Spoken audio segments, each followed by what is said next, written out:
Canada's favorite game show, Toronto enters tonight 6 points out of a playoff position. Very simple question.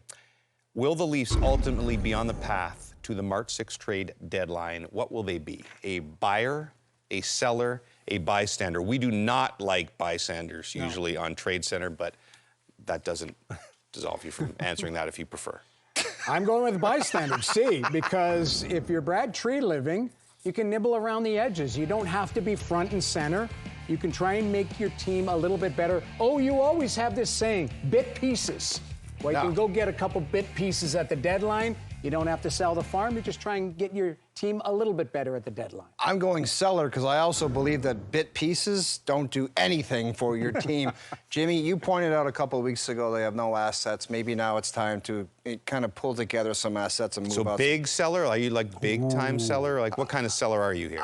I don't know what kind of seller I am, but it's got to be some mode of selling because I'm not buying into this. Okay, but again, I'm going bystander for that reason. I mean, if you're selling, are you going to have the messy conversations about the guys that have trade protection, no move clauses? Otherwise, you're not attacking the issue here moving forward. So the cupboard's almost bare, so it's bystander for me. Felt like that was a personal attack by No, it wasn't. It was. He addressed you with his eyes. As we await final word on Canadian Braden Point's availability for the Olympics, we already asked who could replace him. We ask, who would be your pick for an injury replacement if the U.S. lost a forward between now and the games? The NHL's third leading goal scorer, Jason Robertson, or the NHL's fourth leading goal scorer, Cole Caulfield? I'm going to go with Caulfield. I understand it's big boy hockey and the margins are very tight and there was no ice out there and you saw some smaller players that did not have success in the Four Nations. But we're talking about a situation in a gold medal game, whoever the opponent is, you're looking at one play, one goal, and I believe Cole Caulfield could be that guy. Jason Robertson, for me, he's 30 and 30, so clearly he can put the puck in the net and contribute overall offensively. And I know when Team USA announced their initial roster, Robertson was considered the next forward up, and there's no reason to change that now. I'm going with Cole Caulfield because simply he's a pure goal scorer. That guy just knows how to score goals, and he's a PP threat. Right. So now you can slide him in on that second power play. Cole Caulfield for me, and I'm trying to garner a few votes and love from the Montreal faithful. Yes, you are. Yeah.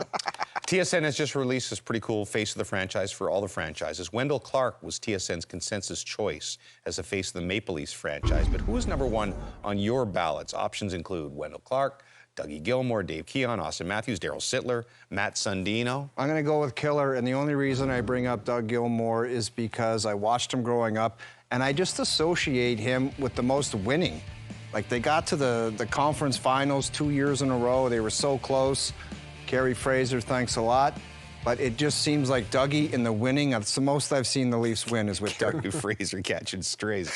Wendell Clark, I tried to run this one by the Quizmaster where I could say all of the above, but he doesn't like that kind of thing, wouldn't allow me to do it. Ruins the point of the quiz, really. I mean, this guy at times, the undisputed leader, he dragged teams into the fight. Clearly, he loved and relished doing it in representing the Toronto Maple Leafs, and most importantly, from Saskatchewan, as am I. I played with Wendell Clark. I love him, and I actually felt like I should have voted for him, but I've been living in Toronto now for 15 years, and all I've heard every day of my life living in Toronto, Dougie in 93, Dougie in 93. You just talked about it, Dougie in 93. That's all I know, face of the franchise. Producer's yelling Doug Gilmour because you said Wendell Clark first, so I thought you were going off. He's just backing into his ass. I was backing into it. I know the rules of the... All right. Just let the host. I know the rules here. Just stand over there. You've disqualified yourself from the belt tonight. I'm going to say it right now. No votes for Sittler. Maybe I'm just caught up in the moment of tonight, but Daryl Sittler to me is I can give him some He's also a great guy. That's a snub. Who would be your front runner for NHL GM of the Year if voting were conducted today? Kyle Dubas, Billy Guerin, Stevie Yzerman, or ex-Sabres GM Kevin Adams, whose former team has gone 15-3-1 since his dismissal on December 15th. Noodles. Bill Guerin. You don't trade for a superstar, one of the best players on the planet. Yes, I was there when he made the trade. We were calling the game the next day. He said, you got to give a lot to get a lot. They got a lot. I'm going to go with Kevin Adams, my old buddy Gretz, I used to call him because he was so good in practice with his dangles. This is the team that he put together, the new management team. They didn't make any transactions. How dumb does this guy look now, Buffalo? This is his team. Billy Guerin, he's a gunslinger, and as Noodle said, he's the architect of the blockbuster of the year. The Kevin Adams thing would be great, though. Like, if they...